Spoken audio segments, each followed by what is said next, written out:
Hello, my name is Marcus. I'm the compiler of a collection of therapy quotes entitled 1001 Windmills of the Mind.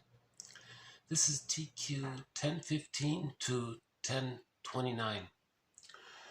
Therapy quote number 1015 looks at the question around why a person might choose to become a therapist. Therapy quote number 1015. A rescue fantasy refers to the wish to be rescued or to rescue someone else. Numerous authors have suggested that, at bottom, the practice of psychotherapy derives from a wish to save mother. As Rollo May states in an interview, quote, psychotherapists generally come from families where there's been quite a lot of trouble, and they become psychotherapists later on because they had to be psychotherapists for their families. They picked up the idea, perhaps unconsciously, that, quote, I can make my mother happy by doing such and such, or this is how I can quiet my brother. Burton states, quote, a child is in some way selected to provide happiness for all. The child, in the face of the impossibility of the task, carries it over to adulthood.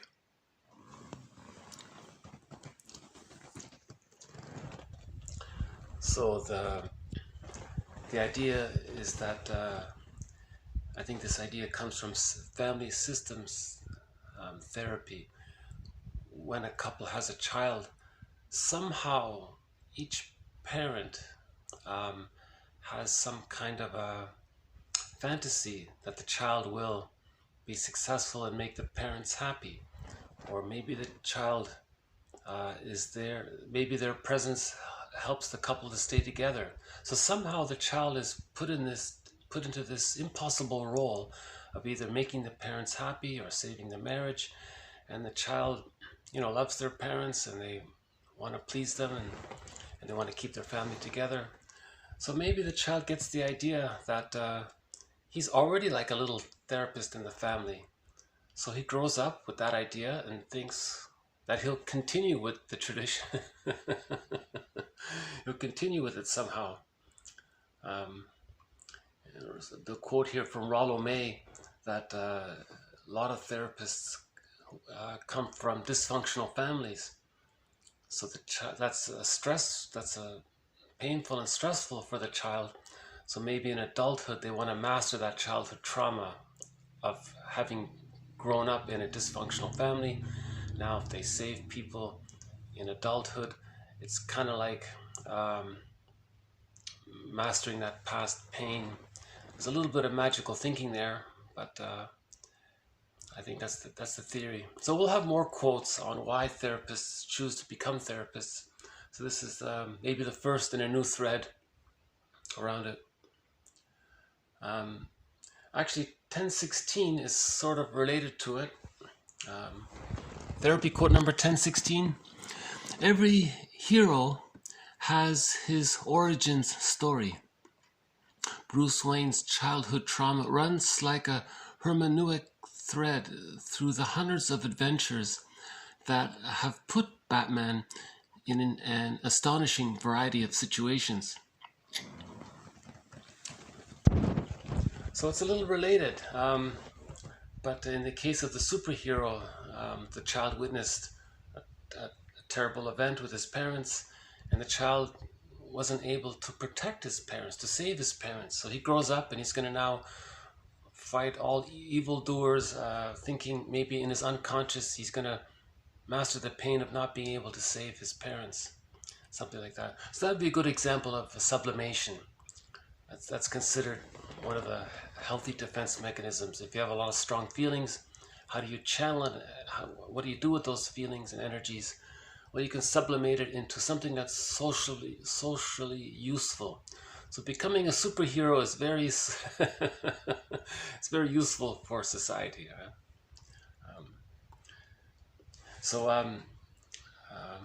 It turns out, so I'll play some of the music from the Batman TV show. This is not the theme song, but it's sort of from the same. It sounds like it.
So let's move on to the next one.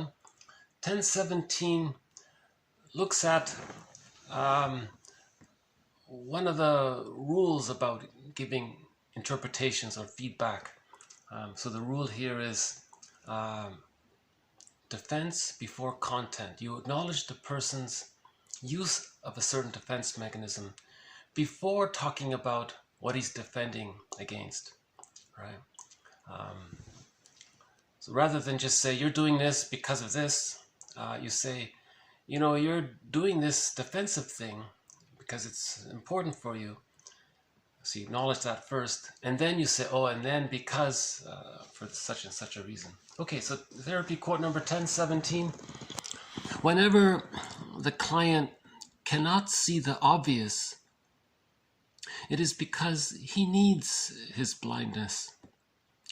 General avoidance of knowing should be pointed out. For example, you are concerned that, okay, such and such.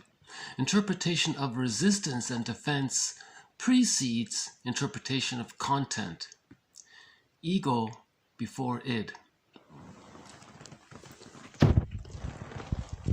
Right. So ego means your the mind using a defense mechanism to deal with anxiety. Okay, and then the id is the material, the anxiety itself.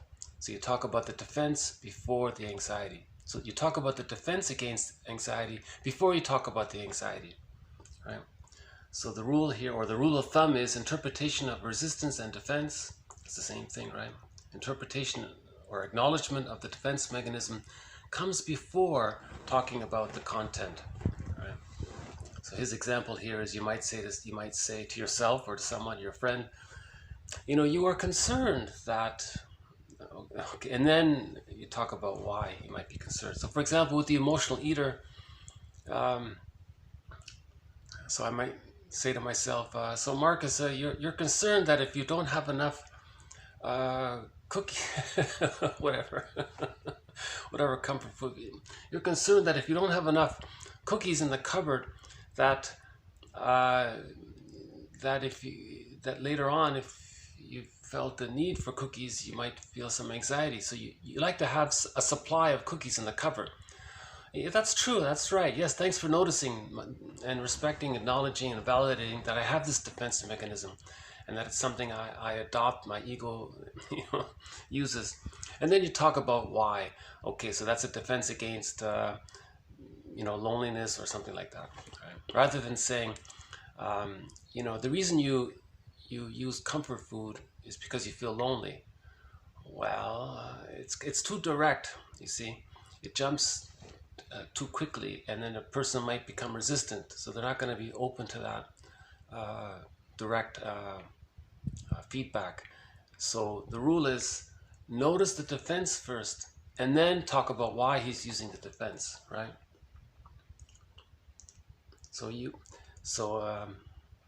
we can say that you are concerned that if you don't have enough comfort food in the fridge, that there may come a time when you may feel anxious, and then if you don't, and you like having the food there because that's how you deal with the anxiety of like that may come up. Well, that's true, yeah. And this anxiety, by the way, is from being reminded of maybe being alone or something like that, that kind of thing. You know, this reminds me of a popular self-help question.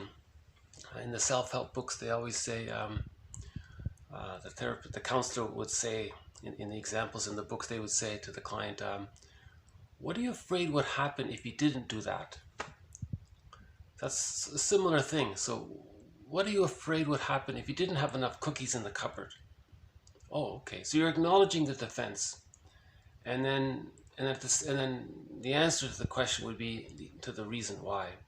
So you want to acknowledge the defense mechanism. Right? It's a part of a person's coping strategy. It's his way to deal with anxiety. So we want to acknowledge that. If you ignore that, person doesn't feel seen or understood or validated. So you want to understand both the defense and the content.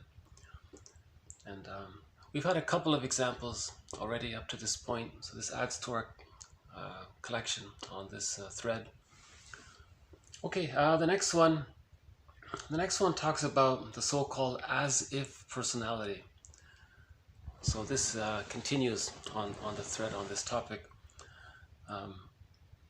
So the as-if personality is not the schizoid pattern. The schizoid pattern, the person is emotionally detached, indifferent, doesn't care, that kind of thing. This as-if personality, okay, this quote describes it this way. Therapy quote number 1018. The as-if personality concerns the action of defensive disassociation deriving from very early experiences of internalizing the presence of an absent object, creating the sense of an internal void at the core of the self. At the same time, the self is capable of acts of self-creation through a succession of identifications and internalizations with other sources of environmental nourishment, which substitute for and are constructed around the original sense of internal emptiness, thus are restored, but only up to a point, the resources of the originally diminished self. Until these resources have been used up, the self is often able to excel in activities to an exceptional degree. The term as-if personality was first used by Helen Deutsch. These were clients whose manner of life and relationships lack genuineness and yet appear to proceed as if they are normal. I think the example someone gave was with some of these celebrities we see on TV. They're very capable in their performances, in their movies and films. They asked the question: do you feel that with some of them there is maybe a little emptiness there? There's a core emptiness. So Helen Deutsch calls that the as-if personality. And she explains it here. I think the first part sums it up here. The as-if personality concerns the action of defensive disassociation deriving from very early experiences of, okay, here it is here, internalizing the presence of an absent object. Jeez, eh? So the baby is with the mother, but the mother's emotionally unavailable. The baby has to internalize his mother, but the mother is absent. So the baby's internalizing an absent mother. So that's the core. There's a feeling of emptiness by that. But the child identifies with other people in the environment, maybe from characters on TV, or maybe from their heroes, or people in their neighborhood, or classmates or school. So the kid identifies or takes on the characteristics of other people, but these are layered over the missing original identification that every child needs. Every child needs to internalize a loving mother who mirrors, comforts, soothes the child, and the child has that inner core. inner acknowledgement. But if that's missing, right, that's what Helen Deutsch calls the as if personality. So it's a little different from the schizoid pattern. That's another thread in this series. The as if personalities doesn't mean they're going to be indifferent towards people, or they're just missing that inner comfort, right? And they function by these other secondary identifications. I thought that was interesting. Yeah, I can think of a few celebrities that might have that give you that feeling. There's something like missing. They're not bad, or they did nothing wrong, not as a judgment, but you feel there's something. There's something. I don't want to say. Yeah, he calls it here the empty void void at the core of the self. Yeah, it's a sad concept. Anyways, so we've had a couple of quotes on the as if personality. This one adds a little fine precision here. This one says the internalization. The baby has to internalize, take in the presence of an absent mother. I think that's the best summary of it. Okay, enough on enough on that heavy topic. So we'll move on to 10:19. We'll talk about giants.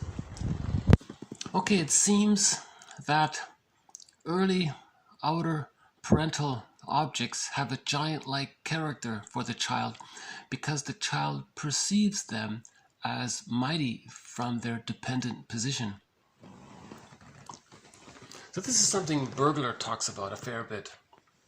From the baby's helpless and dependent, and so from the point of view of the baby, from the baby's point of view, if you emphasize that, like from the baby, put yourself in the baby's shoes. From the baby's point of view, the parent, the mother, is like kind of like a giant. Burglar calls it the giantess in the nursery. So that can have a huge impact on the helpless, dependent baby who's completely dependent on this giant. Right? If the giant is loving, okay, the child has an inner security, he's okay. If the child is frustrating, oh boy. So the child internalizes, so several things can happen, right? The child can have a memory of his mother as being frightening, or the child can identify with this frightening image, and so on. Okay, so just, I think this quote, maybe every mother should be given a quote like this to make them more sensitive, to make them be more aware that they have a huge impact on the baby. It's not as if the baby comes out and he doesn't know what's going on. He's strongly affected because of his highly dependent state. Right. And actually, the next one sort of continues on this, TQ 1020. Quote, "I'm not okay, you're okay," unquote. We believe all children make this pre-verbal conclusion during the first or second year of life in the setting of a world of giants, the most significant being their parents. In some fairy tales and myths, there's stories about giants. There's in relation to that, right?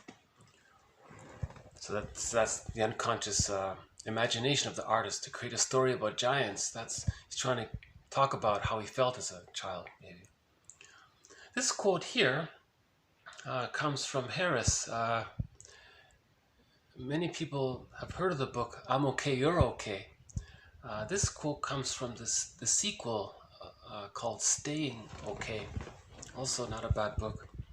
And Harris based his popular self-help book on Eric Berne's model called transactional analysis. And he has a classic book called Games People Play, about secondary gain and what people do to win approval or to get, mirroring needs, to get their narcissistic supply, the games people play, right? If they're neurotic or dysfunctional, right? The things neurotic people do, let's say, in other words. So this Harris wrote this book, "I'm Okay, Not Okay." I'm I'm okay, you're okay. Sorry. So he says here, in the beginning, this quote here, in the beginning, every baby temporarily makes the decision. Fairbairn calls this the moral defense, that the mother, of course, is okay. She's the great important person. And to make sure that the mother is okay, sometimes the child must, by comparison, think that he cannot be that good temporarily because of his small, helpless, dependent size, and especially because sometimes the mother's not available. So during those times, the child has to think, well, how do I make my mother okay if she's really being frustrating? Well, that means I'm not okay, and by comparison, she's right. So it's a coping strategy the child temporarily adopts, but by the age of 3, okay, assuming the mother is good enough, good enough mothering, meaning the loving experience, the loving times with the mother, they outweigh the frustrating times with the mother. Okay, then the child can come to the conclusion that he's okay and his mother's okay.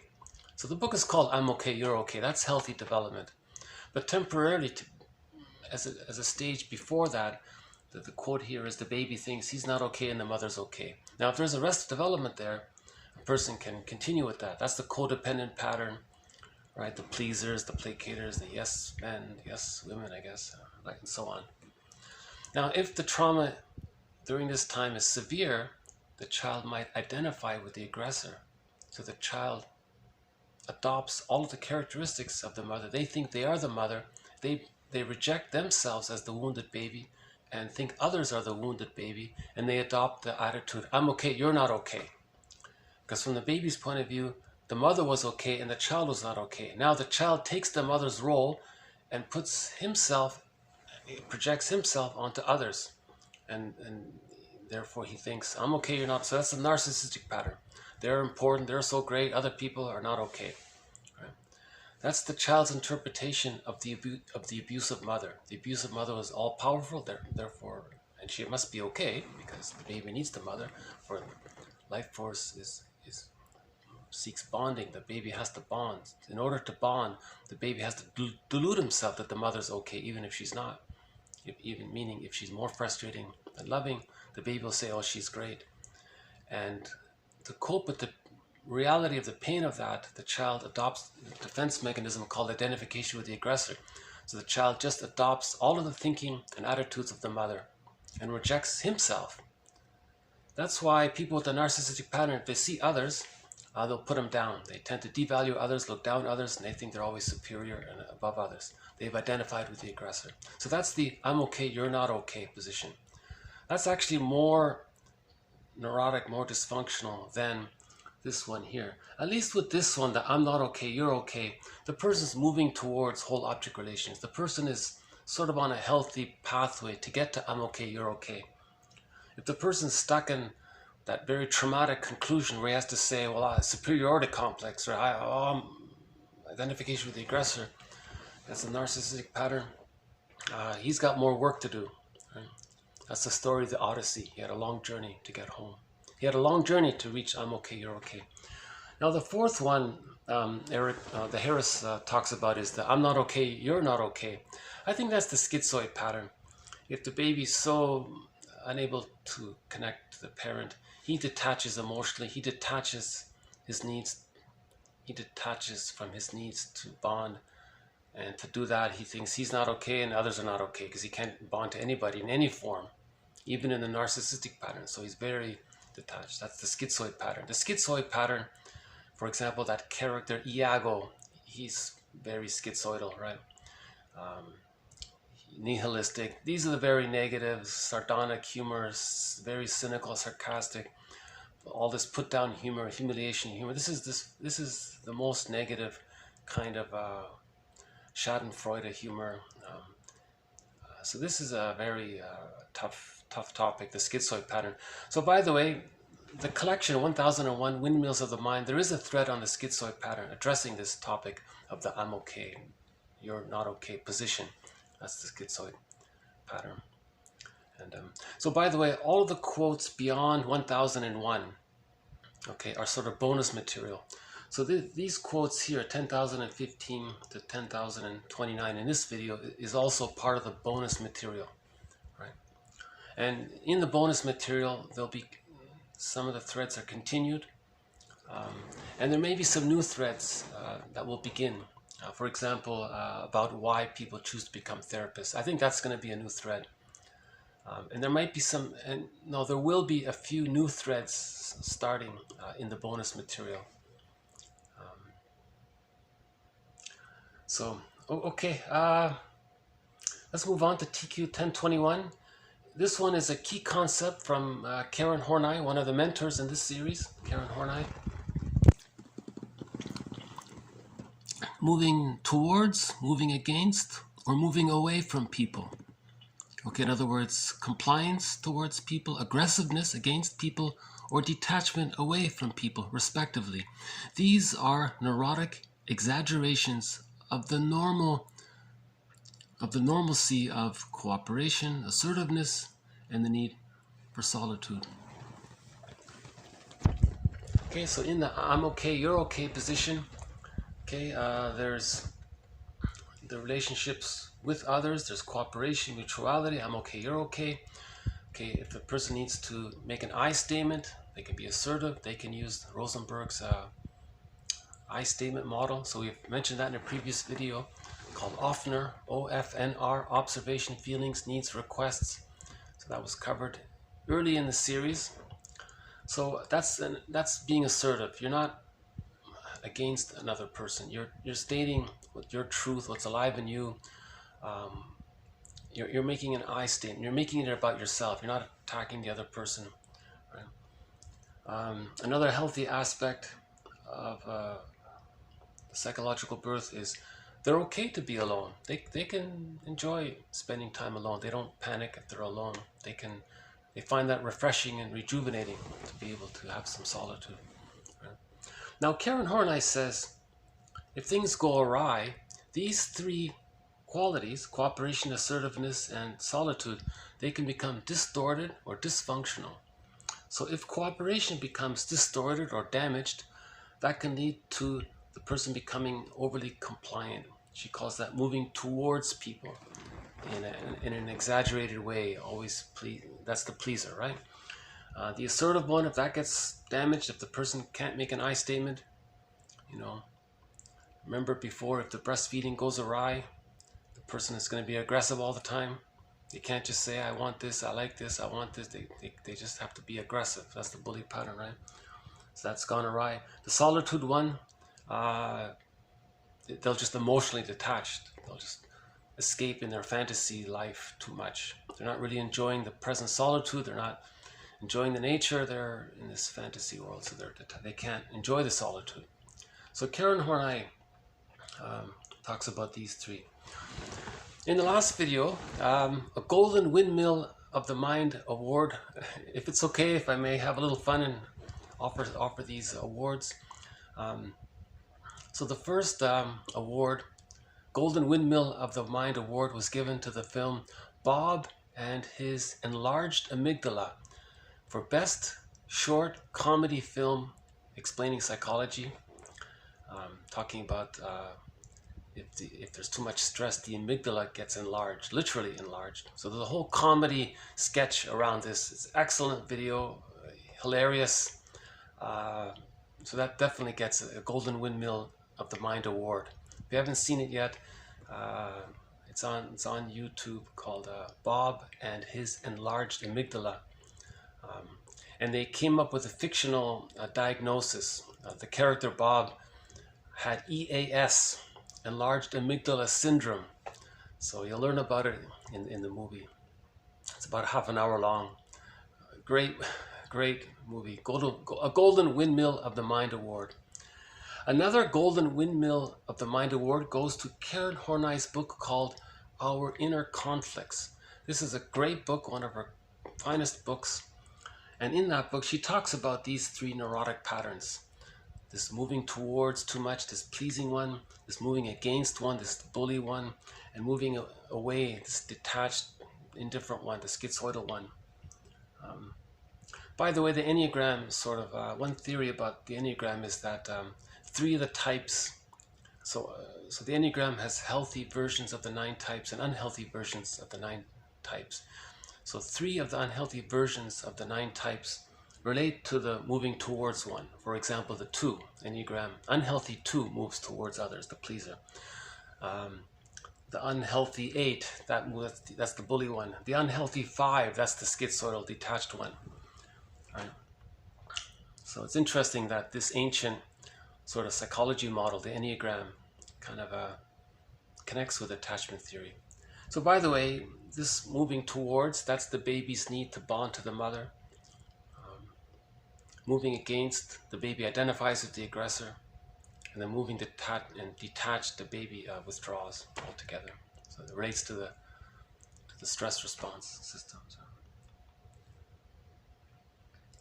Okay, I'll leave it at that. So the book is called Our Inner Conflicts.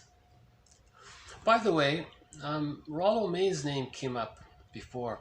I want to give another Windmill of the Mind, a Golden Windmill of the Mind award to Rollo May's book, The Cry for Myth. The Cry for Myth by Rollo May. That's an excellent book. If you only read one of his books, that's the one. Head and Shoulders, that's his finest book, I think. He talks about the need for myth. He describes a few myths in there. He covers, I think the Odyssey and Ibsen and Narcissus and a few others. That's a great book, The Cry for Myth. That gets a Golden Windmill of the Mind award. So we've got 3. So we've granted. Maybe I'm being a little narcissistic here to grant you. Who am I to grant you? I'm only the compiler of these quotes. But so I guess I'm having a little fun with this. Okay, so Rollo May, The Cry for Myth, Karen Horney's Our Inner Conflicts, and the comedy film Bob and His Enlarged Amygdala. These 3 get a Golden Windmill of the Mind award. Let's okay, we'll move on to 1022. Whenever there's a list of defense mechanisms, chances are these will get included in the list. Someone once compiled 200 defense mechanisms. Usually there's around 20 to 30. Laughlin has the most authoritative book is by H.P. Laughlin. Has a book called Ego and the Defenses. That's a great book. Another book called 101 Defenses by Jerome Blackman. That's a very good book. So he lists 101 defenses. So here are 6 defense mechanisms. Again, defense mechanisms are things that we do with our mind to deal with anxiety, with emotional anxiety. All right. Anxiety means you're afraid and you don't know why, so you adopt a defense mechanism. All right. Okay, so TQ 1022, displacement. One shifts reactions from one person or situation to another. As I mentioned before, a comedy routine by a speaker named Zig Ziglar. He gave an example of displacement. I think he even used the term displacement. His example was the guy was angry at his boss, but he was afraid to express his anger towards his boss. He didn't know how to make an I statement. So if he were to express himself, he's dysfunctional, he'd be aggressive. So he didn't want to lose his job, so he came home and then got angry at his wife. So that's a displacement. He displaced, he wrongly placed, he misplaced. It's the proper place is the guy making an I statement with his boss, but he couldn't do it. It's too anxiety provoking. So he displaced it, he transferred it, he took those feelings and thoughts, not which should be for the boss, but he took it and put it onto his wife. Now the wife's upset, so what does she do? She does the same thing. She displaces her frustration at her husband to the oldest son. He passes it down to the middle son passes it down to the youngest son apparently kicks the cat. And Zig Ziglar's joke is, why didn't at least the husband just go directly to the cat and shout at the cat or whatever, and spare his family all that grief. So that's an example of displacement. Now the term displacement also comes up in the thread on dreams. So a person has strong emotions around something. Now they're having a dream, but they can't face it even in their dream. So the emotion gets displaced onto something else. The person wakes up and they think, why did I just dream about that person or place or thing or situation? Like, wow, that's a trivial, sort of a trivial thing in my life. But a lot of significance was attached to this trivial thing. The theory is that's a displacement.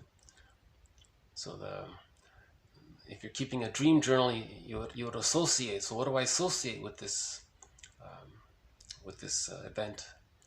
And then you can think of it. You can consider the idea of You can think of the idea of displacement. So what got displaced onto this?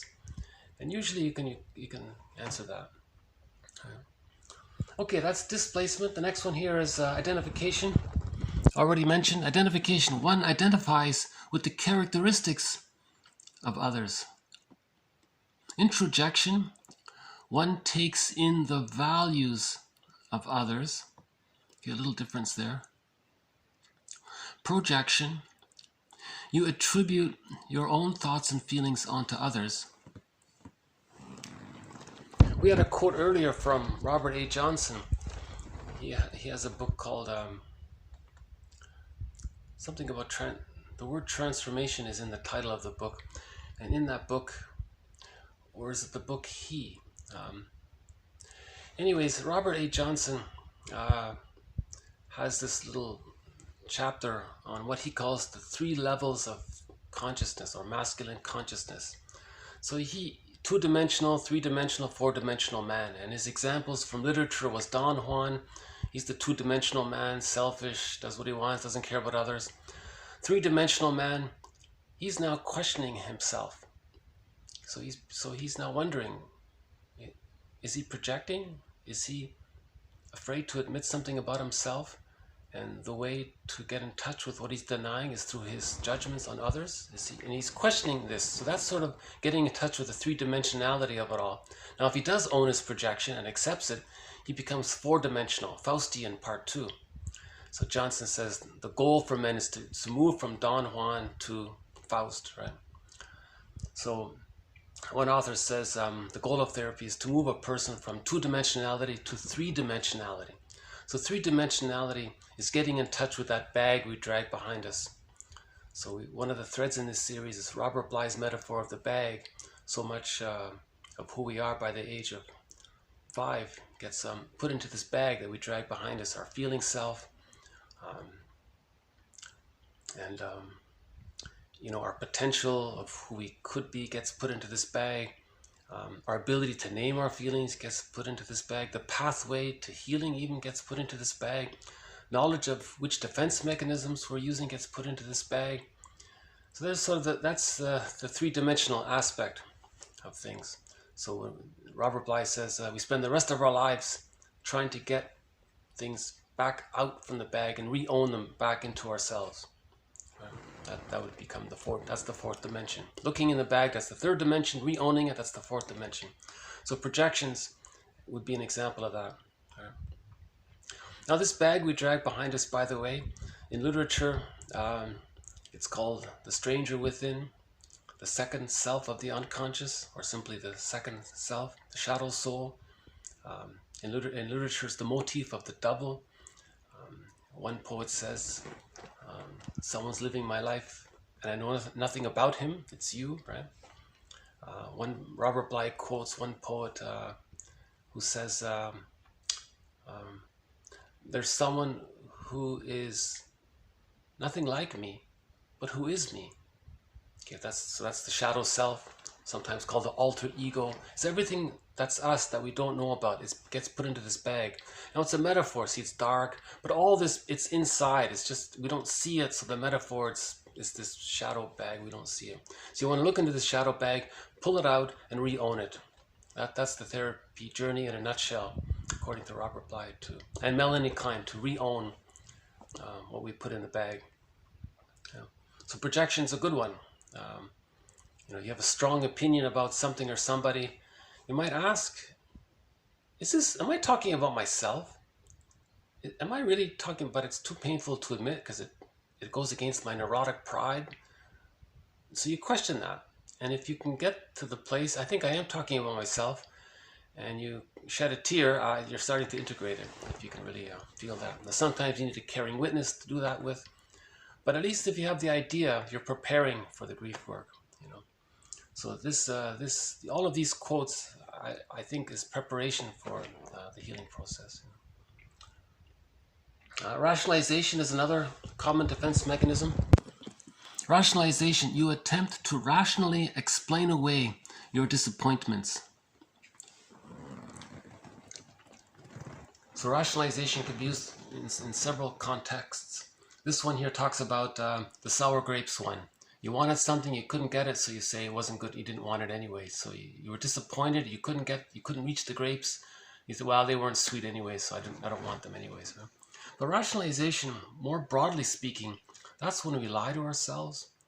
That's self-deception. We use false logic, we use false arguments, and we're trying to convince ourselves of something because we don't want to admit the truth. So we're lying to ourselves, and at the same time we're trying to not let others know this, so we're lying to others as well. So you're trying to sell or convince somebody of something as a distraction away from the truth, right? So rationalization just basically means long lies, using elegant sounding logical ideas. So some people are very intellectual and they'll sound authoritative and use a lot of advanced vocabulary with proper grammar.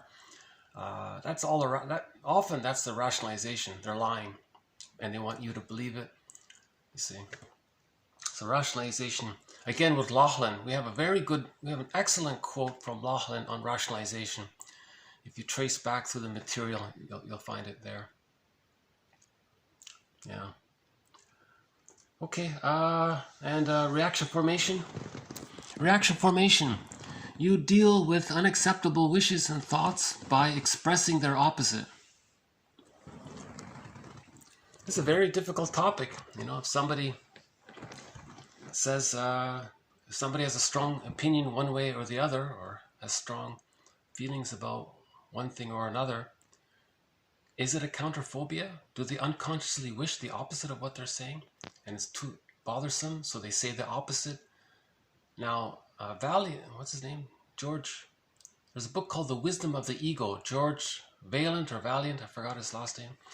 He makes the point that this is the way to stay in touch with the unconscious wish. So for example, if the person has an unconscious wish to go mountain climbing, but he's afraid, but he really wants to try it, he'll say strong, no, mountain climbing is a dangerous extreme sport, it should be forbidden. No. He secretly wants to go mountain climbing. So that's a reaction formation, when what we're saying is the opposite of what we really wish secretly, that kind of thing. Okay, we'll move on to just a little jargon here. It does come up sometimes. So again, in the psychoanalytic perspective, the term ego is a positive. It's something you want to build, it's something you want to repair, it's something you want to restore. We want to have a strong ego. Pop psychology, when they say somebody's being egotistical, they're being narcissistic, that's the false self. That's not what it means. In psychoanalysis, or psychoanalytic point of view, the ego is something, it's knowledge, it's cognition. The ego has functions. Reality testing, ability, the ego can help you to manage your emotions. The ego allows you to form warm and trusting relationships with others. The ego is the one that allows you to own your projections. It's the ego that allows you to own what you disowned in childhood. So you want a strong ego, you want a healthy ego. That means the ego is the synthesizing ability of the mind. The ego is the part of the mind that helps you to synthesize what you need to re-own, right? So, and one jargon is, if one of these functions is not working properly, you can say there's an ego impairment or ego deficiency. Sometimes, this author here uses ego defect. He doesn't mean biological. He means like as if there's a defect, but he doesn't mean literally. Some of the old jargons, a lot of this jargon is metaphorical. You have to keep that in mind. Okay, so TQ 1023. Okay, ego defect. This means there's an impairment in one or more ego functions. What are ego functions? Well, some ego functions are, okay, one is reality testing. Okay, just be realistic. Is the emotion from inside, or is the emotion from related to the outside? What's real? Now this gets distorted when a person is dysfunctional or wounded, right? So the ego function is the ability to engage in what's called reality testing. It doesn't mean judgment. It just means that reality testing, I think, just means if you think or have an opinion about something, are you projecting? And that's a defect in a reality testing. Prejudice would be a good example. If you have some strong negative opinions because somebody speaks a different language or eats a different kind of food, or it's trivial, right? Some trivial thing, and you have some strong. So there's an impairment or an ego defect in the ego function of reality testing. So reality testing is, are these emotions related to prejudice from within? Or is it realistic that a person who likes tacos is, or whatever, and you have some strong opinion about that, you see? So reality testing means being realistic about things, seeing things broadly. So we'll have more on that, on this concept of reality testing. But the point here is that it gets distorted when a person has an insecure attachment style. So again, the baby can have a secure attachment style with his mother. That leads to the I'm okay, you're okay position. If the baby has an insecure attachment style, that leads to either the I'm not okay, you're okay, or the I'm okay, you're not okay, or the I'm not okay, you're not okay. All of those are the insecure attachment style. That right there, any one of those other positions, okay, that's going to distort reality. The insecure attachment style pretty much always distorts reality, because they're trying to preserve their defense mechanisms. These were desperate attempts to deal with painful situations, so they continue using these defense mechanisms because they're stuck. So there's the arrested development there. They're still using these infantile, immature defense mechanisms.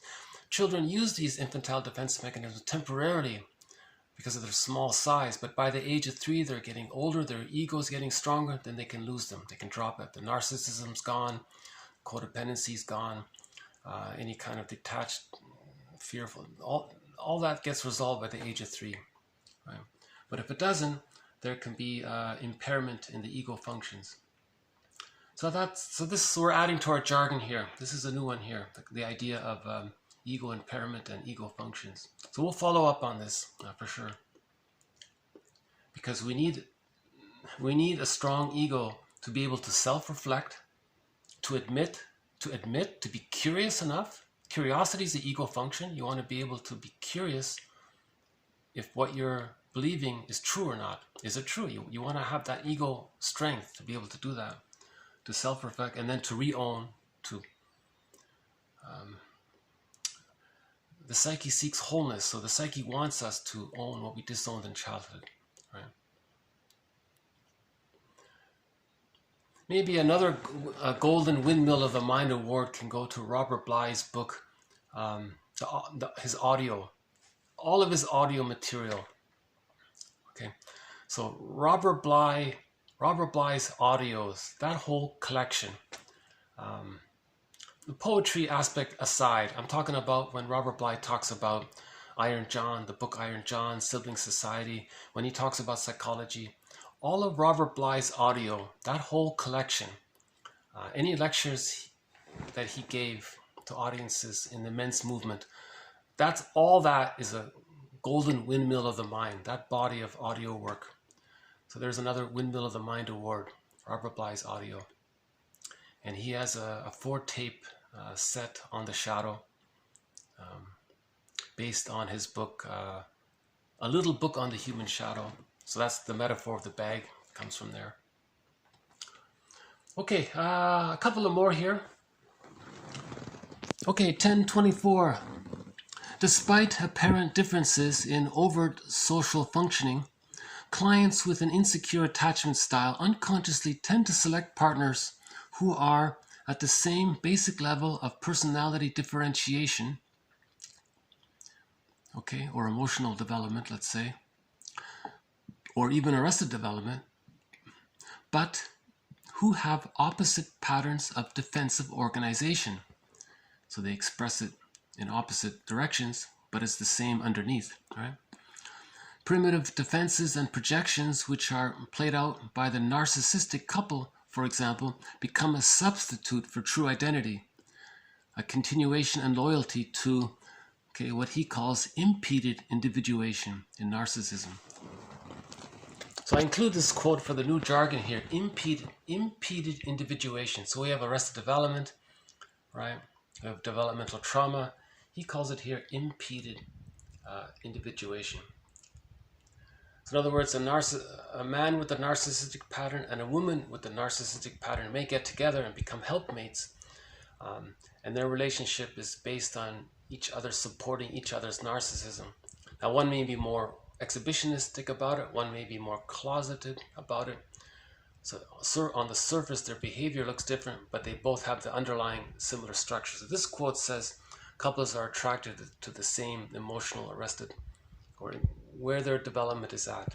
So in other words, the I'm okay, you're okay people want to find a partner who also thinks I'm okay, you're okay.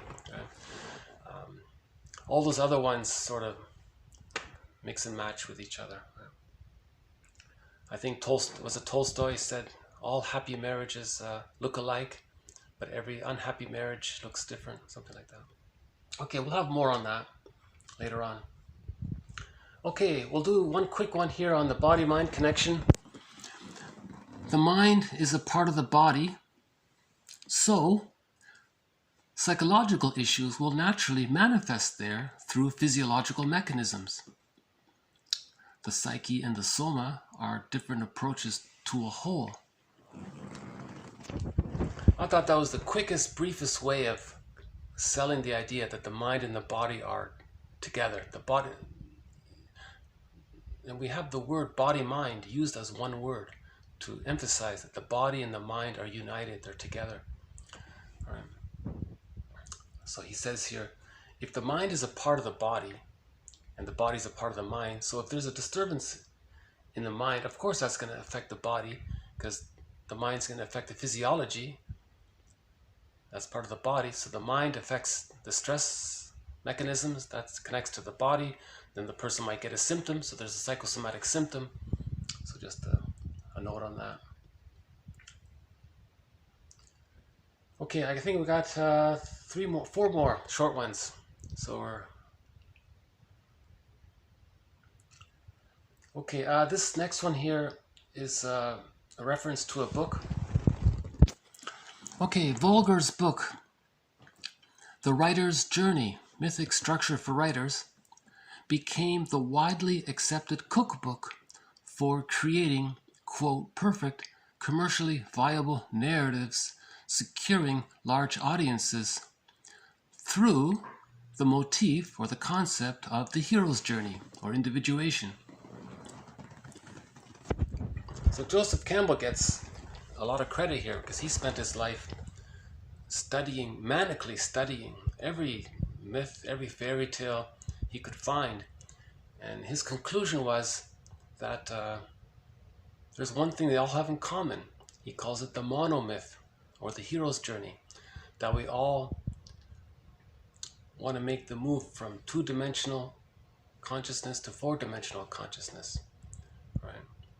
So if you do a Google search, type in images.google.com or any image search engine, type in the hero's journey, and you'll see the structure. You know, invitation to the call, the refusal to the call. Okay, so the hero sees a golden in the forest. The guy in the horse sees a golden feather. Should he pick it up? What is that golden feather? What is that a metaphor of? Is that his vitality that he's denied? Is the golden feather something in his bag? Is that a part of his feeling self in the bag? Someone said that's from the firebird. That's from your feeling self. Now, should the person pick up the golden feather? So at first he says no, he's afraid. Then later he picks up the golden feather. Now he begins the hero's journey. So that golden feather leads you to the firebird. So he's looking for his feeling self. He wants to reintegrate his feeling self back into his body, right? To find his home, right? Inward home, reconnection to himself, so-called embodiment, right? So this is called the hero's journey. In every major epic sort of adventure story, from the Odyssey and the Star Wars, and You know, the guy who made Star Wars, he said he was inspired by Joseph Campbell's book about the hero's journey. Right? One movie that I like that talks about the hero's journey is something called The Hidden Fortress by Akira Kurosawa. And it comes with English subtitles. Now, the guy who made Star Wars, he said that he watched that movie and learned about the hero's journey. He understood it better by watching Kurosawa following the hero's journey in his story called The Hidden Fortress. A good movie. Yeah, one of his best, I think. Yeah. Okay, it's a good book. It's called The Writer's Journey. That's a great just read it as a self-help book. Plus, if you understand the hero's journey as spelled out it's like a cookbook as it's spelled out in this cookbook, it sort of partially describes the hero's journey, what we all go through.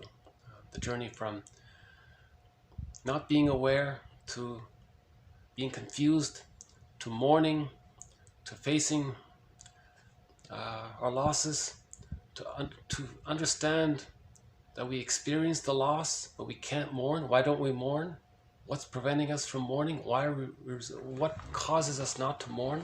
That's something that would be natural to do. So so there's an impairment in the ego function of being able to mourn. We need a good ego to be able to mourn. So you got to repair the ego. Then we mourn. Okay, then we can decathect our life force to the rejecting image of the mother, and that life force can attach to the image of the self. That's the psychological birth at that point. So that's the hero's journey there. Okay, okay. The next one here talks about the Muses. The Muses were 9 sisters. Okay, good luck trying to pronounce them. Cleo, Arato, Thalia. Okay, and so okay, there's a neighborhood in New Orleans where the streets are named after the Muses. So, as we said before, like the child said, mythology is true on the inside, not on the outside. So the Muses, they're not literally true on the outside. There were no actual 9 sisters who were goddesses that created those arts. They're personifications to get in touch, to acknowledge, to validate, to celebrate that within each person, everybody wants to write a love poem. Everybody wants to write maybe a serious love poem and a silly love poem and a romantic love poem. Everybody wants to write about their personal history. Everybody wants to help self-understanding and so on. Right? Now, the idea that they were sisters, that implies that it's all part of one family, one internal family. So the quality in us that wants to say we miss somebody, that quality, what if we had the fantasy, if we took this quality and drew a picture, we might draw this beautiful woman holding a pen and writing a poem or something. That's a personification of an inner quality. So myths, mythological characters, fairy tale characters are personifications of inner qualities and traits. It's a key thread in this series, what the child said. Myths and fairy tales are true on the inside, not on the outside. It's very, very helpful comment that the child made. Apparently Robert A. Johnson talks about that, but I didn't hear it, but a guy named Tacey heard it, and he reported it, so I learned it from him. Okay, next one here, about a poet. Okay, this poet here, by the name of J. Myro, he believes that one's personal salvation is one's own responsibility. Okay, so that's reference to the hero's journey. Each person is tasked with a personal moral responsibility to look in the bag and re-own what they disowned. It's no one's fault that they had a hard childhood, but each person is responsible for themselves. So each person is responsible. So that's the moral revolution Wilson was talking about. So she was calling for a moral revolution, meaning each person heals themselves. That's the moral revolution. Right? And Lowell says the same thing. Each person is responsible for their inner child of the past.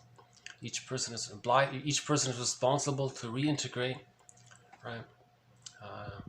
Masterson says the same thing, and a few others as well. That it's each person's own personal journey, responsibility to heal themselves.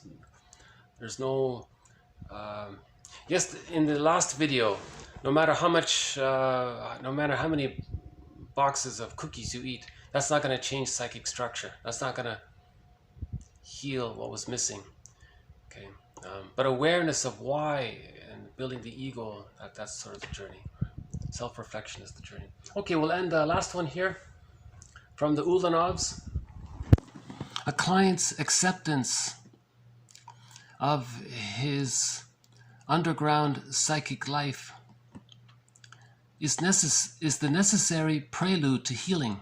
Again, a client's or a person's acceptance of his or her underground, okay, unconscious, psychic, okay, in the bag, invisible life. We live in two worlds, the second life of the unconscious. Okay, acceptance of the bag, the second self.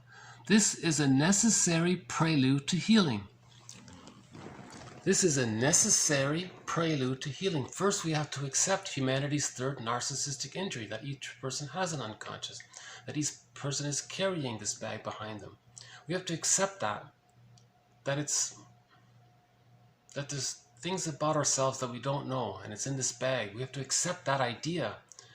That's called humanity's third narcissistic injury, that there is this unconscious self. That's the first step. That's the prelude to healing. That's the shift from two-dimensional thinking to three-dimensional thinking, leading to four-dimensional consciousness. Right? And okay, so I'll just close with the song "Honorable Batman," if I can find it. Okay. So, I haven't seen the blue jay in a while, but we have sort of a blue sky today. Yeah. So instead of the blue jay, we got blue skies. Nice summer day here. So maybe in the next video we'll see the blue jay. Yeah, we haven't seen him in a while. The blue jay is one of the companion animals in this series.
That's a pretty good song, huh? We'll do it again. Like Robert Bly says. Again.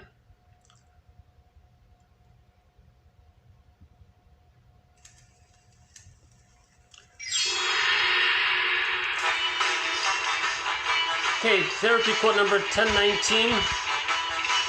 It's a good reminder for parents to remember that from the baby's point of view, the parent is like a giant to the baby. If parents can appreciate that, maybe they'll be more sensitive, maybe they'll be more caring. You know, when babies come out of the womb, they need the parent to provide an extended womb. Humans come out too early. The mother's job is to hold the baby warmly and securely, to let the baby still think he's still in the womb. Now the mother's a giant, so she can do that.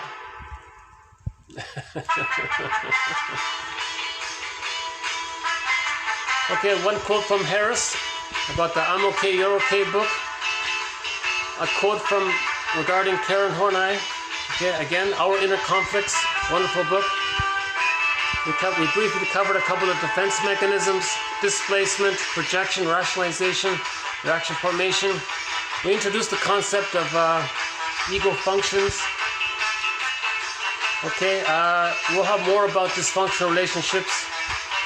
You wonder, why does a person with a high social standing, why would they be interested in someone in, let's say, a low social standing? Well, if they have the same emotional makeup or same psychological arrested development, they'll be attracted that way, right? So we're attracted to people with a similar sort of psychological composition or whatever. So we'll follow up on that. Okay, we had one about the mind-body connection. One about Vogler's book, The Writer's Journey. Okay.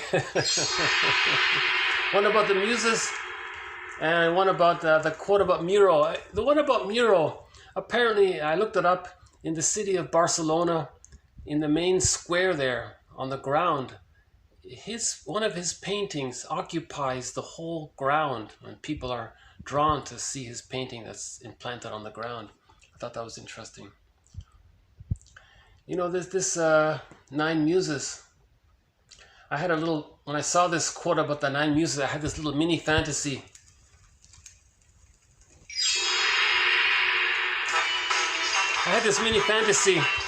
Well, what about a town somewhere, and we name the streets after shrinks? So we would have Karen Horney Avenue, Edmund Burglar Boulevard, Margaret Muller Street, Kleinian Way, Robert Bly Street, and a couple of others, right? I think I forgot one. Who did I forget? Margaret Muller, Melanie Klein, William Fairbairn. Okay, Karen Horney, James Masterson, and Edmund Burglar. And I'm adding Robert Bly as the 7th mentor. So we'll look for 2 more names. It's interesting that some towns, they would do that. They would name the streets after something inspirational, something that reflects the inner world. Getting in touch with the 3rd dimensionality. Because the human evolution is to move from 2-dimensional thinking to 3-dimensional thinking. We're getting in touch with what we don't know about ourselves, to reach the Faustian position at the 4th level. And the last quote here is acceptance of this 3rd side. That's a prelude to a healing. Okay, so with that, I'll end it here. Thank you very much.